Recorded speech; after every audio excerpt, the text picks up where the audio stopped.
तो भाई अभी मैंने आपको बताया था मोशन इन अ प्लेन। मैंने आपको पूरा बता दिया था, पोजीशन वेक्टर, डिस्प्लेसमेंट वेक्टर और इंस्टेंटेनियस वेलोसिटी, एवरेज वेलोसिटी और ऐसी इंस्टेंटेनियस एक्सीलरेशन, एवरेज एक्सीलरेशन और उसके बाद कांस्टेंट एक्सीलरेशन टाइप मोशन जब 2D में होता है उसकी इक्वेशंस मैंने आपको बताई थी। तो भाई ये क्वेश्चन लिया उससे रिलेटेड मैंने, ये कह रहा है एक पार्टिकल जो है, a particle starts from origin से स्टार्ट करता है motion at t is equal to 0 second. जब इसका मोशन देखना शुरू किया तो टाइम हो रहा था 0 सेकेंड विद वेलोसिटी दे रखी है इनिशियल, क्योंकि स्टार्ट कर रहा है अपने मोशन को तो इनिशियल वेलोसिटी होगी यह 5 आई cap metre per second under N acceleration. इस पर एक एक्सीलरेशन एक्ट कर रहा है जो कि है 3 आई कैप प्लस 2 जे कैप। तो भाई मैंने आपको अभी बताया था अगर एक्सीलरेशन जो है टाइम का फंक्शन नहीं है, इसका एक्स कंपोनेंट और वाई कंपोनेंट दोनों कांस्टेंट वैल्यूज होनी चाहिए, तब ये कहलाएगा कांस्टेंट एक्सीलरेशन, टाइम पे डिपेंड नहीं कर रहा है ये। तो इतना इसका एक्सीलरेशन है 3 आई कैप प्लस 2 जे कैप। तो भाई ये क्वेश्चन बोल रहा है फाइंड, निकालो आप कह रहे हैं। दो पार्ट्स हैं इस क्वेश्चन के, बोल रहा है फाइंड।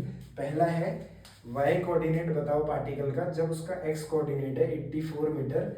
दूसरा बोल रहा है जब उसका एक्स और एक्स कोऑर्डिनेट 84 है उस टाइम पे बताओ velocity of particle at this time, magnitude बताओ केवल वेलोसिटी का। तो भाई कैसे करना है क्वेश्चन, देखो पहले क्या है, इसका हमें बोल रहा है एक्स कोऑर्डिनेट दे रखा है 84 मीटर और उस टाइम पे इसका वाई कोऑर्डिनेट कितना होगा ये पूछ रहा है जब एक्स कोऑर्डिनेट 84 है। तो भाई इसकी इनिशियल वेलोसिटी है जो वो है v इनिशियल जो है 5 आई कैप है मीटर पर सेकेंड में। तो भाई अभी हमने देखा था इसका मोशन, हम जब देखेंगे एक्स डायरेक्शन के अलोंग तो इसकी जो है वेलोसिटी vx हो जाएगी ux plus ax into t. तो भाई ये जो है v इनिशियल ये x डायरेक्शन में है तो इसको हम बोलेंगे ux, initial velocity along x direction. तो यही इसकी initial velocity along x direction. जो वेलोसिटी इनिशियली केवल x डायरेक्शन में थी, जो है y डायरेक्शन में जो है uy वो था 0, y डायरेक्शन में कोई वेलोसिटी नहीं थी इनिशियली। अब जो है इसकी वेलोसिटी जो होगी वो ux plus ax into T होगी। अब भाई और इसका जो डिस्प्लेसमेंट होगा sx इज इक्वल टू ये हो जाएगा ux into t plus half ax into t square. तो भाई एक चीज ध्यान रखना, ये जो sx है ये डिस्प्लेसमेंट होता है पार्टिकल का। यहाँ पे जब हम देख रहे हैं मोशन को तो x डायरेक्शन में उसका डिस्प्लेसमेंट है। तो भाई ध्यान रखना पार्टिकल ने मोशन करना स्टार्ट किया ओरिजिन से, तो ये y एक्सिस है, x एक्सिस है। तो अगर हम इसके मोशन को देखें तो जो है sx इसका डिस्प्लेसमेंट है। तो भाई ओरिजिन से शुरू हो रहा है 0,0 कोऑर्डिनेट से। मान लो एक जब हमने इसके मोशन को देख रहे हैं ये पहुंचा कोऑर्डिनेट x, y पे, तो जो x है ये डिस्टेंस x है और यही इसका डिस्प्लेसमेंट होगा। जो इसका x कोऑर्डिनेट है वही इसका डिस्प्लेसमेंट हो जाएगा। डिस्प्लेसमेंट क्या होगा x डायरेक्शन में, यहाँ पे जो कोऑर्डिनेट है इसका x कोऑर्डिनेट वो माइनस इनिशियली इसने मोशन स्टार्ट किया ओरिजिन से, तो ये इसका डिस्प्लेसमेंट होगा final x coordinate minus initial x coordinate. तो इसका जो फाइनल x कोऑर्डिनेट है वही डिस्प्लेसमेंट हो जाएगा क्योंकि पार्टिकल का मोशन स्टार्ट हो रहा है ओरिजिन से। तो भाई ये पॉइंट बहुत इंपॉर्टेंट है, जब भी आप कोई क्वेश्चन करते हो तो उसकी एनालिसिस भी करो कि क्वेश्चन में कैसी कंडीशंस गिवन है। और अगर ये ओरिजिन से शुरू नहीं करता मोशन, मान लो ये करता इस पॉइंट से शुरू, तो इसका डिस्प्लेसमेंट केवल ये हो जाता, ये जो कि होता है x माइनस, अगर ये वैल्यू जो है यहाँ पे कोऑर्डिनेट की x कोऑर्डिनेट की a है तो इसका डिस्प्लेसमेंट उस केस में होता है x माइनस a। तो भाई छोटी छोटी चीज़ें आपको ध्यान देनी है क्वेश्चन में, तभी मतलब मज़ा आएगा या फिर आप अच्छे से कर पाओगे, कॉन्सेप्ट आपके तभी क्लियर होंगे। तो इसमें जो इसका डिस्प्लेसमेंट है वो x कोऑर्डिनेट ही हो जाएगा। जब x कोऑर्डिनेट 84 है तो x कोऑर्डिनेट हो गया 84 इज इक्वल टू ux जो है initial velocity along x direction वो है 5 आई कैप।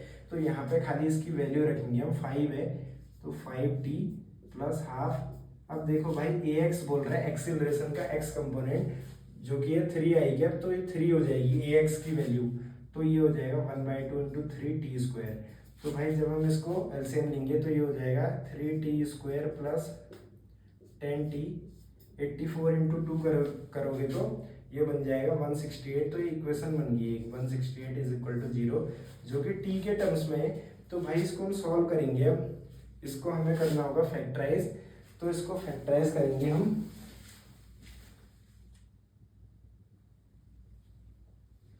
तो भाई इसको फैक्टराइज करेंगे जब, इसका हम देखते हैं कितना बन रहा है प्रोडक्ट। 168 इंटू 3,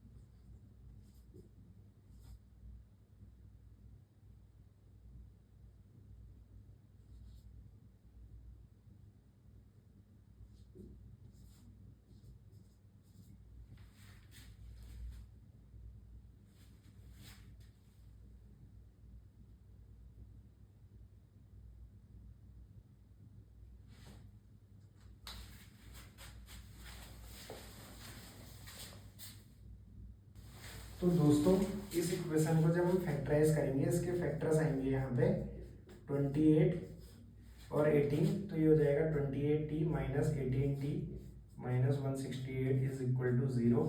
तो भाई यहाँ से आप 18 को इस साइड लो 3 के साथ, तो 3t कॉमन आ गया, t माइनस 6 बचेगा, प्लस 28t माइनस 6।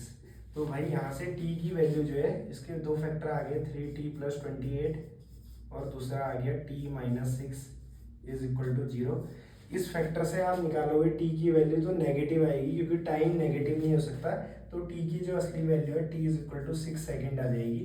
तो भाई t is equal to 6 second पे इसका x कोऑर्डिनेट 84 मीटर था, और वही इसकी डिस्प्लेसमेंट होगी, क्योंकि मोशन इसने ओरिजिन से स्टार्ट किया था। तो y कोऑर्डिनेट पूछ रहा है।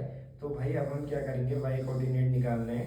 तो y वाली इक्वेशन लगाएंगे, y is equal to u y into t plus half a y into t square. तो भाई यहाँ से जब हम करेंगे यू वाई तो 0, ये टर्म आएगा नहीं। तो ए जो है ए वाई वो है 2 जेकब, यानी कि 2 इसकी वैल्यू है ए वाई की। तो ए वाई जो हो जाएगा इंटू 2 इंटू टी जो है 6 सेकेंड था, 6 का स्क्वायर हो गया 36। तो भाई इस पॉइंट ऑफ टाइम पे जब इसका x कोऑर्डिनेट 84 मीटर था, इसका y कोऑर्डिनेट निकल के आ गया 36 मीटर। अब पूछ रहा है इसकी वेलोसिटी बताओ इस टाइम पे। तो वेलोसिटी कैसे निकलेगी, पहले हम निकालेंगे वेलोसिटी अलोंग x डायरेक्शन, जो इसकी है time t is equal to 6 second पे, t की वैल्यू 6 रखेंगे तो vx मिल जाएगा और vy मिल जाएगा इस इक्वेशन से। vy is equal to u y plus a y into t. तो भाई रख दो, तो वेलोसिटी का x कंपोनेंट निकल के आ जाएगा ux प्लस ए एक्स इंटू टी। ए एक्स है 3, टी है 6। तो भाई यहाँ से vx निकल के आ गया आपका, vx पहले निकाल दे रहा हूँ, वो आ जाएगा ux प्लस ए एक्स इंटू टी। ux जो है initial velocity along x direction, वो 5 थी। तो 5 प्लस ए एक्स जो है 3 है, और टाइम इसका है 6 सेकेंड। तो ये आ गया आपका 23 मीटर पर सेकेंड, यहाँ पे 23 मीटर पर सेकेंड। और वी वाई आ गया u y plus a y into t. V y है 0, ए वाई है 2 जेकब, यानी कि 2 इंटू टाइम यहाँ पे था 6, तो ये आ जाएगा 2 into 6 is equal to 12 metre per second. तो भाई आपको वेलोसिटी का मैग्नीट्यूड बताना है। वेलोसिटी के दो कंपोनेंट्स निकल के आगे, जब इसका x कोऑर्डिनेट 84 था तो y कोऑर्डिनेट निकल गया 36। और इस पॉइंट ऑफ टाइम पे, यानी कि t is equal to 6 second की कहानी है ये। x कोऑर्डिनेट 84 था तो y कोऑर्डिनेट था 36, और इसकी वेलोसिटी का x कंपोनेंट जो है 6 सेकेंड पे 23 था, y कंपोनेंट था 12। तो वेलोसिटी आ जाएगी अंडर रूट ऑफ, कोई भी वेक्टर के कंपोनेंट्स पता हो तो उस वेक्टर का मैग्नीट्यूड निकालना है हमें वेलोसिटी का। तो वो हो जाएगा under root v x square plus v y square, 23 square plus 12 square, 23 का स्क्वायर प्लस 12 का स्क्वायर। तो भाई इसको सॉल्व कर लेना आप, और इसका आंसर बता देना जो भी आएगा मीटर पर सेकेंड में। तो भाई ये क्वेश्चन था, बहुत अच्छा कॉन्सेप्ट क्लियर करने वाला क्वेश्चन है। इसमें हमने क्या देखा, एक्सेलरेशन कांस्टेंट है, क्योंकि फंक्शन ऑफ टाइम नहीं है इसके कंपोनेंट्स। तो इसको हमने एक्स डायरेक्शन में और वाई डायरेक्शन में इसके मोशन को ब्रेक कर लिया। और दूसरा देखना है, जब भी ओरिजिन से मोशन स्टार्ट करेगा तो डिस्प्लेसमेंट जो है किसी भी टाइम पे उसका जो एक्स कोऑर्डिनेट है वो दे देगा डिस्प्लेसमेंट अलोंग एक्स डायरेक्शन, और वाई कोऑर्डिनेट देगा डिस्प्लेसमेंट अलोंग वाई डायरेक्शन, क्योंकि इनिशियल कोऑर्डिनेट 0 था तो डिस्प्लेसमेंट होता है final position minus initial x direction के अलोंग देखो तो final x coordinate minus initial x coordinate. Origin से स्टार्ट किया तो इनिशियल कोऑर्डिनेट 0 होगा एक्स में भी वाई में भी, तो जो इसका फाइनल कोऑर्डिनेट है एक्स के अलोंग या वाई के अलोंग वही डिस्प्लेसमेंट बन जाएगी एक्स के अलोंग या वाई के अलोंग। तो भाई ये देखना होगा आपको, और इस तरह के क्वेश्चन और करा दूंगा। तो इसी मोशन इन प्लेन में कुछ दो तीन टॉपिक और बचे हैं, जैसे प्रोजेक्टाइल मोशन हो गया, यूनिफॉर्म सर्कुलर मोशन, तो अगली वीडियो में उनको कवर करूंगा। फिर इस पूरे चैप्टर के क्वेश्चन करा दूंगा, कॉन्सेप्ट बिल्कुल क्लियर हो जाएंगे। तो भाई बने रहे मेरे साथ, धन्यवाद, बाय।